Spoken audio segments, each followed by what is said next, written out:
Hey guys, it's Simon from thegalaxytab.com. Today we have a review on a Bluetooth keyboard slash case for the Galaxy Tab. Unfortunately, I didn't have time to do a proper unboxing, but it didn't really come with much, so let me just go ahead and jump right in and show you what did come. As you can see here, it's a case basically. It's a folio case looking case that comes with a rubberized keyboard, full QWERTY keyboard. We'll get into that in just a second. And then just has a little kickstand that comes out, and the Galaxy Tab slides in here. We'll get to that in just a second. Let me show you what else it came with. Go ahead and pop that stand out. Now we have a micro USB cable that's used for charging the device. It does have a built-in battery. And of course we do have a quick start guide that gives you some basic information, but not really too helpful. Now, as I said, this is a full QWERTY keyboard with rubberized buttons. We have over here the link button on the top, and on the side we have our micro USB charging port, and as well as a on-off switch, which is very nice.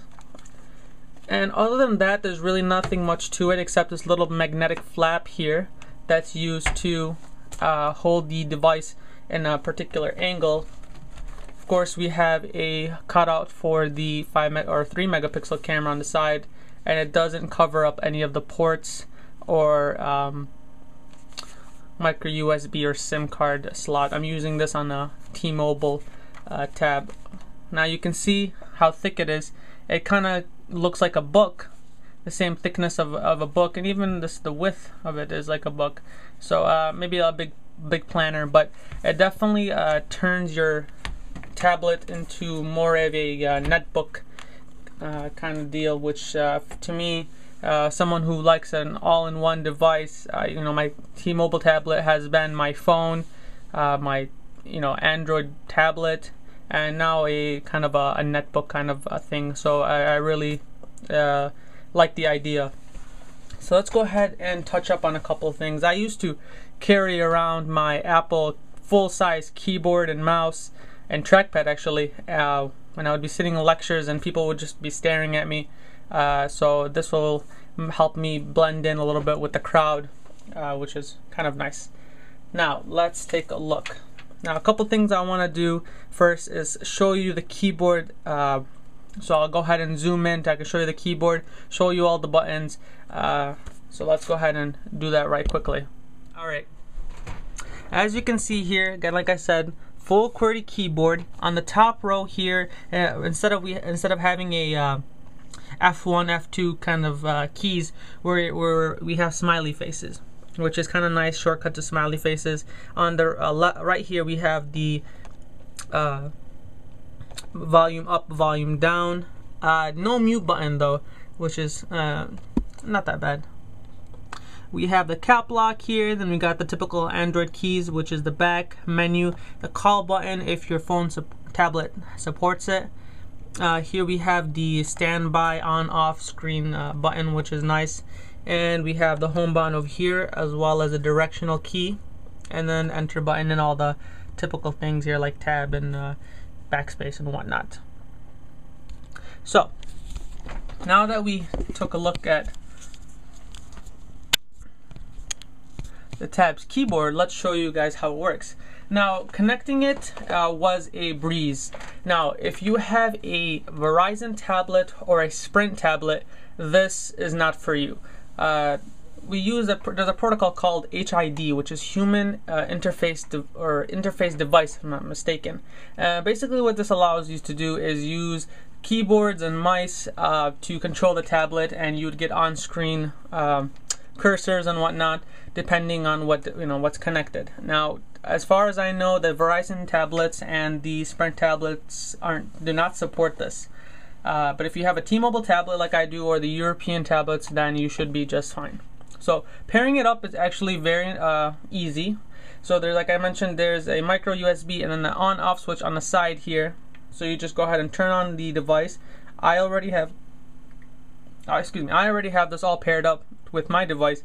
So there you go. It's saying to use the Bluetooth keyboard, charge input method, blah blah blah. just click OK. So it didn't take very long for the tablet to recognize the Bluetooth keyboard. So now you can see that I'm pressing the next button and I'm switching between home screens, and what it's actually doing is going through every icon. That's why I have to press it a few times, but I think I'm at the end here. Nope, there's one more. Okay, so let's go ahead and show you how typing works on it. Now let me just say first a couple things about this device. When I first got it, I pressed on the keys a little bit. I tried to type a sentence and it was horrible.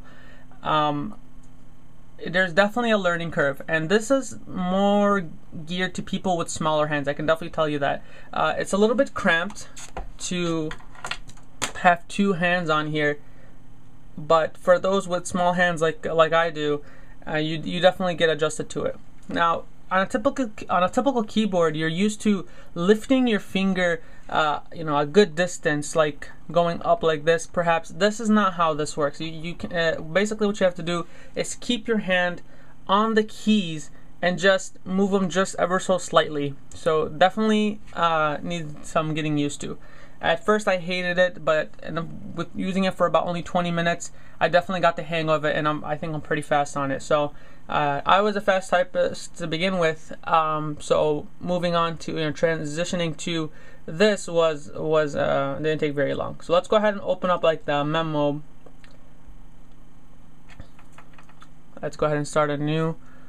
So we do get this keyboard that always pops up, but there is an application on the market called I think it's called Blue Keyboard, and what this does is basically detects the Bluetooth keyboard and hides the standard keyboard, which is nice, but it uses its own it has to connect up. Even though the Bluetooth keyboard is connected, it still needs to reconnect for some reason. But now you can see that I have all the space to write. So let's show off my typing skills. This is a test of the new keyboard for my Galaxy tablet, and I like it very much. Alright, so I'm gonna zoom in and get this in focus. So you can see that I typed on it pretty fast, considering I just got it yesterday. So I only used it for a few hours, max, and it's definitely something that I really like. I can't see myself using anything else now. This is definitely the way to go. Now, as for some specs, some people might be asking about battery life. Now it says that it has a 45-hour uninterrupted battery life, meaning you could just use it for 45 hours straight. But nobody will do that. So I'm thinking that it'll last me a few days without charging it. There is no battery indicator that tells me how low the battery is, but I've been using it since 10 a.m. today, and it's about 8 a.m. or 8 p.m. sorry. So I don't know if it's dead or not. I haven't really used it that much, but I can see this being something that will last me for a few days, which is very nice. I don't have to keep plugging it in and whatnot. And another thing is that it didn't come with an outlet, one that to plug into the like a USB to the outlet kind of thing that you get with your iPod. I luckily have some from the ones that came with my iPad, but it doesn't come with one. So if you want to charge, you're gonna have to either buy one, or charging it through the computer should work just fine. So guys, this was a quick review on the Bluetooth keyboard in case. I do really recommend this. I managed to pick it up on eBay for about actually lower than $40, because it was a best offer kind of thing. So you guys might get lucky at getting it at $40, but I did see it as high as maybe like $80. So shop around, definitely shop around. Try eBay. Try a couple different sites, but I definitely recommend checking out this keyboard. Thanks for watching, guys. Appreciate it. Take care.